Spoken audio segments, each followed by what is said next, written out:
បងប្រុសគាត់គ្រាន់តែឃើញម្ដាយរបស់គាត់មកលេងស្រាប់តែគាត់ស្រែកថាម៉ែមិនក៏ម៉ែមកនៅទីនេះ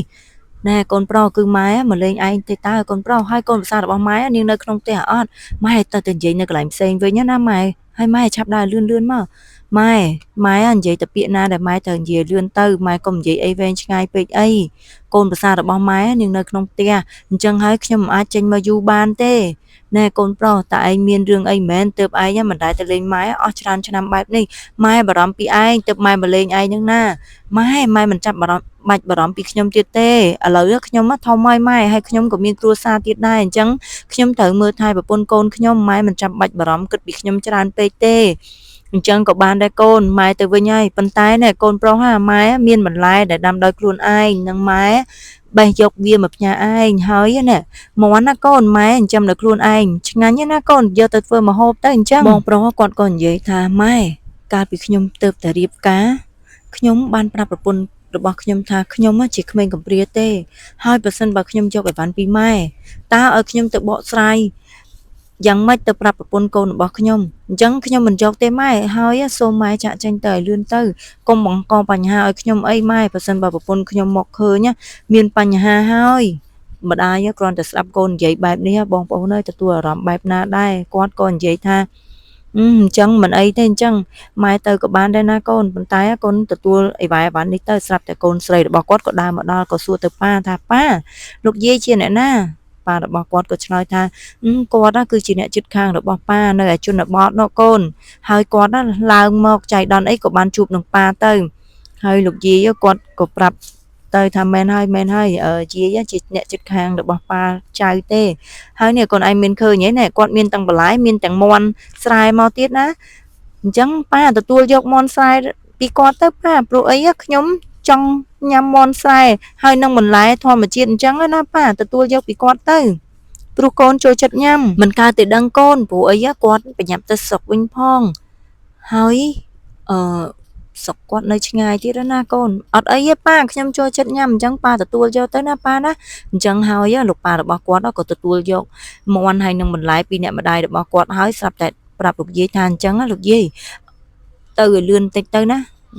ដេញម្ដាយខ្លួនឯងហើយសុកចិត្តកុហកកូនខ្លួនឯងថាម្ដាយខ្លួនឯងគ្រាន់តែអ្នកជាអ្នកចិត្តខាងទៀតធ្វើអញ្ចឹងមិនត្រូវទេបងប្អូនអើយមិនក៏មិនដឹងគុណគាត់សោះបែបនេះប៉ុន្តែកូនស្រីរបស់គាត់នៅតែតាមស្ដាប់ឪពុករបស់គាត់និងលោកយាយនេះទៀតព្រោះគាត់ចង់ដឹងថាលោកយាយជាអ្នកណាឲ្យពិតប្រាកដប៉ុន្តែឪពុករបស់គាត់នៅតែអះអាងថាលោកយាយនឹងជាអ្នកចិត្តខាងអើយបងប្អូនអើយទោះបីថាយើងមានដល់កម្រិតណាក៏មិនគួរស្អប់ខ្ពើមម្ដាយរបស់យើងដែរព្រោះគាត់ខំចិញ្ចឹមយើងមកយូរឆ្នាំមកហើយគាត់មិនដែលគិតថានឿយហត់ផងហេតុអីពេលដែលគាត់ចាស់ទៅយើងមិនរវីរវល់មួយគាត់អញ្ចឹងមិនកើតទេប៉ុន្តែក្មួយស្រីដែលសែនឆ្លាតម្នាក់នេះ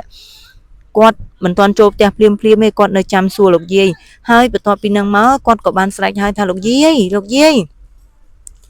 តើលោកយាយជាអ្នកណាដែរលោកយាយគាត់ក៏បានឆ្លើយថាឯងមិនលឺប៉ាឯងនិយាយមិនបាញ់មិញទេថាយាយជាអ្នកចិត្តខាងរបស់ប៉ាឯងនៅជនបទមួយស្រីគាត់ក៏និយាយថាអញ្ចឹងមិនអីទេបើសិនជាលោកយាយមិនមែនជាយាយបង្កើតរបស់ខ្ញុំក៏ដោយប៉ុន្តែលោកយាយជ្រុលជាមកដល់ទីនេះហើយចូលអង្គុយលេងក្នុងផ្ទះខ្ញុំបន្តិចសិនទៅលោកយាយគាត់ក៏ព្យាយាមបដិសេធពីក្មេងស្រីដែរប៉ុន្តែចៅស្រីនេះនៅតែស្នើសុំឲ្យលោកយាយទៅផ្ទះរបស់គាត់ដល់ពេលអញ្ចឹងលោកយាយបន្ទាប់ពីចៅស្រីស្នើសុំខ្លាំងពេកគាត់ក៏យល់ព្រមតាមការស្នើសុំរបស់ចៅស្រីគាត់ទៅបន្តិចក្រោយមកស្រាប់តែកូនប្រុសរបស់គាត់ដើរចូលក្នុងផ្ទះក៏ឃើញម៉ែរបស់គាត់នៅទីនេះស្រាប់តែថាហេតាអ្នកណាអនុញ្ញាតឲ្យម៉ែចូលមកក្នុងផ្ទះនេះទៅម៉ែឆាប់ចេញទៅកូនស្រីរបស់គាត់ក៏ដើរចូលមកដល់ប្រាប់ថាប៉ាខ្ញុំជាអ្នកអនុញ្ញាតឲ្យគាត់ចូលក្នុងផ្ទះនេះឲ្យគាត់អង្គុយហូបទឹកហើយសម្រាប់ឲ្យបានស្រួលបួលសិនទៅប៉ាទេកូនដឹងហើយតាថាគាត់គ្រាន់តែជាអ្នកជនបទទេអញ្ចឹងគាត់មិនសូវមានភាពស្អាតទេបើសិនជាអ្នកម៉ាក់កូនឃើញតើអ្នកម៉ាក់កូននឹងបន្ទោសបែបម៉េចទៅប៉ាដឹងអត់ថាការសងគុណរបៀបម៉េចបាញ់មិញគាត់បាននិយាយថាកូនប្រុសរបស់គាត់ដែលគាត់ចិញ្ចឹមថែរក្សាអស់រយៈពេល30ឆ្នាំទៅហើយបែរជានិយាយថាគាត់ជាអ្នកចិត្តខាងទៀត